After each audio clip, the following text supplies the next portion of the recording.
ಬೇಡ ಬಿಡ ಅಲ್ಲ ಅದು ರೋಡ್ ತಗೋತೀನಿ ಇರಲಿ ಬಿಡು ಆಟೋ ಅದು ರೋಡ್ ಕಾಣ್ಬೇಕು ಸರ್ಕಲ್ ಏನು ಅದೇ ಸರ್ಕಲ್ ಬಸ್ ಸ್ಟಾಪ್ ಅದೇ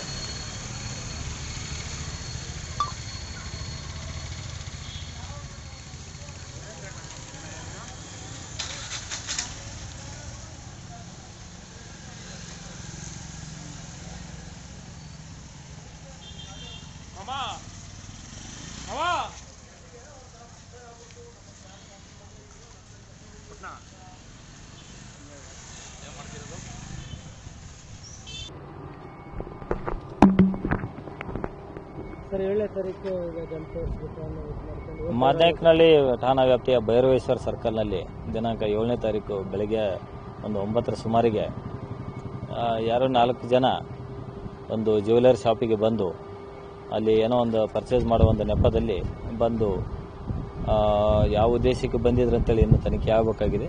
ಬಂದು ಒಂದು ಗನ್ ಥರ ಒಂದು ಇದನ್ನು ಅವರ ಅಂಗಡಿ ಮಾಲೀಕನಿಗೆ ತೋರಿಸಿದಾಗ ಆತ ಅಲ್ಲಿಂದ ಹಿಂದಿನ ಡೋರ್ನಿಂದ ತಪ್ಪಿಸ್ಕೊಂಡು ಹೋಗ್ತಾನೆ. ಅದಾದ ಕೂಡಲೇ ಇವರು ಮತ್ತೆ ಯಾರೋ ಪಬ್ಲಿಕ್ ಬಂದಿರ್ಬೋದೇನೋ ವಾಪಸ್ ಇಮಿಡಿಯೇಟಾಗಿ ಹೋಗಿದ್ದಾರೆ. ಯಾವುದೇ ಕಳ್ಳತನ ಆಗಿಲ್ಲ. ಆದರೂ ಸಹಿತ ಇದೊಂದು ನಾವು ಪ್ರಕರಣವನ್ನು ಈಗಾಗಲೇ ದಾಖಲೆ ಮಾಡಿಕೊಂಡಿದ್ವಿ ಮತ್ತು ಯಾವೊಂದು ಉದ್ದೇಶಕ್ಕೆ ಬಂದಿದ್ರು ಮತ್ತು ಎಲ್ಲಿಂದ ಇದ್ರು ಯಾರು ಆರೋಪಿತರು ಅನ್ನೋದ್ರ ಬಗ್ಗೆ ತನಿಖೆ ಮಾಡ್ತಾ ಇದ್ದೀವಿ. ಆದಷ್ಟು ಬೇಗನೆ ಆರೋಪಿತರನ್ನು ಪತ್ತೆ ಮಾಡ್ತೀವಿ.